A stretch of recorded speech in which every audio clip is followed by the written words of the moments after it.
అందరికీ నమస్తే. కాంగ్రెస్‌లో కార్యకర్తలంతా కూడా బగబగ మండిపోతున్నారు. ఎందుకంటే ఈ మధ్య కాలంలో వచ్చిన నామినేటెడ్ పోస్టుల పేర్లు చూసి వాళ్ళ రక్తం ఉడుకుతున్నది. ఎందుకంటే 10 సంవత్సరాలు ప్రతిపక్షంలో ఉంటే పార్టీ కోసం కష్టపడి, పార్టీ జెండా మోసి, పోలీస్ స్టేషన్‌ల పోటీ తిరిగి, జైళ్ళ పోటీ పోయి, అంతకుముందు తెలంగాణ ఉద్యమంలో కూడా కార్యకర్తలు తెలంగాణ ఉద్యమం కూడా చేసింది చాలామంది. ఉద్యమంలో పార్టిసిపేట్ చేసి వచ్చిన మన తెలంగాణల ఇప్పుడు కాంగ్రెస్‌లో వాళ్ళకి విలువ లేదు. అయితే ఆంధ్రోలకు పోస్టులు ఇవ్వాలి, లేకపోతే ఇంకెవరికో పోస్టులు ఇవ్వాలి. ఎవరో రికమెండేషన్ చూసుకొని వాళ్ళకి ఇవ్వాలి. ఎవరు రికమెండేషను వాళ్ళకి ఇవ్వాలి. కానీ ఒరిజినల్ కార్యకర్తలు మాత్రం పదవులు రావు. వాళ్ళు అట్లే ఉండాలి, నిలుగుతూ ఉండాలి, వాళ్ళు చూస్తూ ఉండాలి ఏమవుతుందా అని. ఈ పోస్టు ఏమైందంటే తెలంగాణ సాంస్కృతిక సారథి ఎవరికి ఇచ్చారంటే గద్దర్ బిడ్డ వెన్నెల గారికి ఇచ్చారు పోస్ట్. ఇది గద్దర్ మీద గౌరవం ఉండొచ్చు, అందరికి ఉండాలి కూడా. గద్దర్ యుద్ధనౌక తప్పదు, తెలంగాణ ఉద్యమకారుడు, ఆయన పాటలు తొలగించిన ఉద్యమంలా మంచిదే. మీ గవర్నమెంట్ రాకముందు గద్దర్ మీద గౌరవంతోనే కదా వెన్నెల గారికి పోస్టు ఇక్కడ కంటోన్మెంట్కి వెళ్ళి పోటీ చేయించారు. ఆమె 3rd ప్లేస్ పోయింది అక్కడ.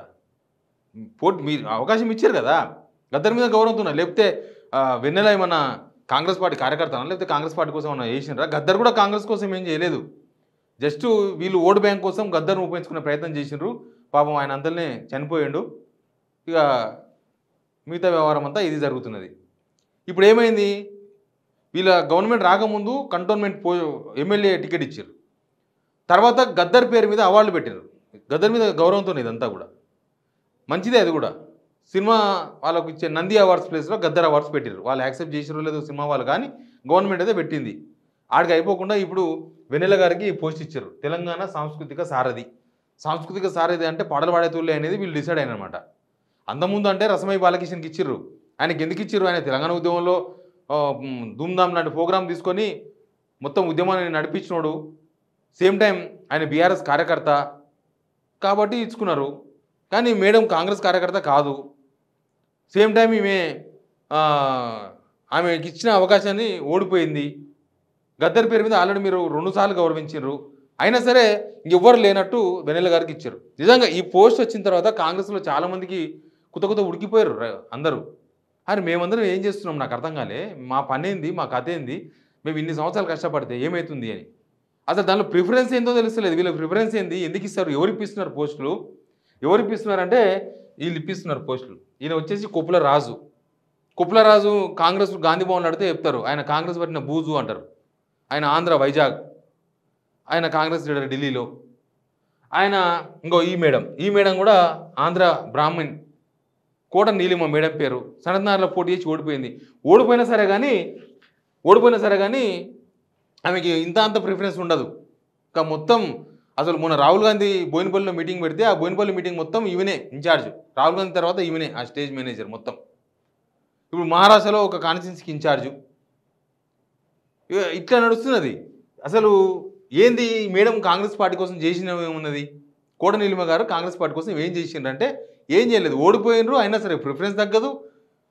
కులగన్న దానికి కన్వీనర్, మళ్ళీ కులగన్న కమిటీకి కన్వీనర్ ఎవ్వరు లేరు. అసలు కాంగ్రెస్ కోసం కష్టపడలు లేరు, ఉద్యమకారులు లేరు, ఎవరు లేరు. అంతా ఆంధ్రాలో. ఈయన వచ్చేసి మొత్తం అందరికీ ఇట్లాంటివి ఇప్పించుకుంటూ ఉంటాడు పోస్టులు. ఢిల్లీకి దగ్గర ఉంటాడు కదా. ఇక్కడ వీళ్ళు ఉంటారు కదా కాంగ్రెస్లో, ఆంధ్రలోదే నడుస్తుందని చెప్పడానికి ఇవే ఉదాహరణలు. ఎన్ఎస్సీ స్టేట్ ప్రెసిడెంట్ ఎవరు? వెంకటస్వామి గారు ఎవరు? ఆయన కూడా ఆంధ్రానే. ఆయన ఓటు హక్కే ఆంధ్రాలో ఉంది, ఇక్కడ లేదు. ఆయన ఓటే కాదు, తెలంగాణ ఓటరే కాదు, కానీ ఆయన అధ్యక్షుడు అయ్యిండు. ఎట్లా అయ్యిండు? ఎన్ఎస్సీ కార్యకర్తలే ధర్నాలు చేసిర్రు. ఈయనెవరు అసలు, ఈయన తీసుకొచ్చి ఎట్లా పెడతారు ప్రెసిడెంట్ అని పెట్టిండ్రు అట్లా. ఇక లోపల చాలా పోస్టులు నడుస్తున్నాయి. ఆంధ్రలో పోస్టులు మామూలుగా లేవు. మన తెలంగాణలో ఎవరు కాంగ్రెస్లో పట్టించుకోతో లేడు, దేకితో లేడు. తెలంగాణ కాంగ్రెస్లో ఉద్యమకారులు లేరా? కాంగ్రెస్ పార్టీ కోసం ఎప్పటి నుంచో కష్టపడలు లేరా? అద్దంకి దయాకరు, కొనగాల మహేష్, ఒక జ్ఞానసుందర్ తుంగతుర్తి కాన్స్టిట్యున్సీలో ఎప్పటి నుంచో, నాకు తెలిసి ఒక 15-20 ఏళ్ళ నుంచి కాంగ్రెస్ కార్యకర్త. ఆయన ఎమ్మెల్యే టికెట్ కోసం ప్రయత్నాలు చేస్తాడు. ఆ టికెట్ ఇయ్యరు, ఎవరికో ఇస్తారు. ఆడ చూసారు కదా, తక్కువ బీఆర్ఎస్కి వెళ్ళిపోయిన సామ్యుల్కి ఇచ్చిరి. జ్ఞానసుందర్ అట్లే ఉన్నాడు. ఒక్క జ్ఞానసుందర్ అనే కాదు, ఇంకా ఇట్లాంటి వాళ్ళు చాలామంది ఉన్నారు కాంగ్రెస్లో. పోస్టుల కోసం ఎదురు చూస్తున్న వాళ్ళు, ఎప్పటి నుంచో కాంగ్రెస్లో ఉండి పోస్టుల కోసం చూస్తున్న వాళ్ళు. మలక్పేట కిషన్ గారు లేరా? మలక్పేట బొల్లు కిషన్ లేడా?